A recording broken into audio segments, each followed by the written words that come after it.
it's very tough marketplace at the moment. The sales side of things, the feedback we're getting both from the buyers and a lot of sales agents is that if you've got a quality film with strong elements, there'll be a market for that. But everything else is going to struggle. And when I say everything else, you're talking about non-theatrical movies with less than recognizable cast, or it's a tough genre like a drama or even a comedy and things like that, that before you could generally expect to find a home internationally and domestically. And now there doesn't seem to be that sub-level of buyers, or as many of them, to pick up those rights. So coming out of the American film market last month, we circled back with a lot of the sales agents, and a number of them were fairly surprised that they've got availabilities still in some key territories, on films that they thought were going to perform, but there's not a market for them at the moment. So there's a lot of challenges in finding active buyers, and before you even get to the point of what's that sale amount going to be, you've got to have a buyer to start with. So the sales, market is definitely going through transition. You had, for a period of time, you had Netflix, some of those other streaming platforms buying a lot of third-party independent movies, and now they seem to have moved more into the TV space. So that's left a bit of a void for a lot of product, and I think the market's still adjusting back to the reality of life after Netflix to some extent.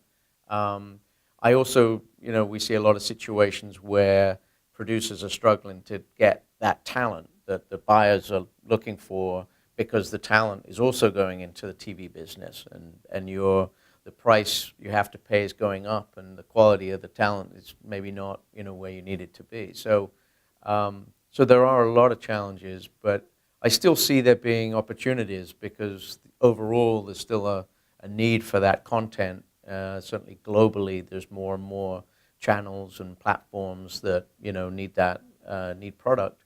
But I think the producers have to be a lot smarter in how they put those financial models together. We still see a good volume of producers. Either people approaching us or us going out and marketing. I think what's changed a lot is the speed at which those transactions move forward. It feels like a number of years ago, the deals would come together a lot quicker, and they'd be in production and off they go.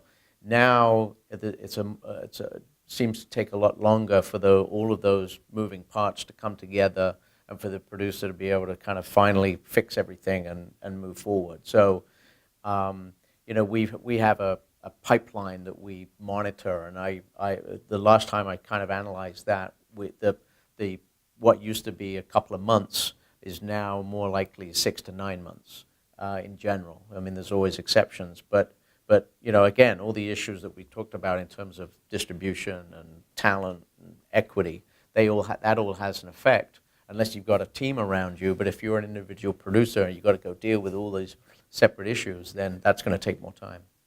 Yeah, so one of the things that as a bank we're having to react to because of the marketplace is that we're generally not putting out as much gap financing as we used to.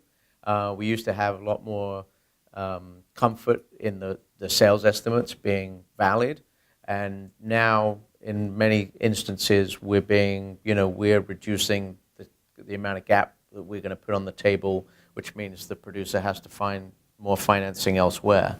So that's, as a bank, obviously we're fairly risk averse, and we don't want to be speculating on films where we feel there might be some issue in the marketplace.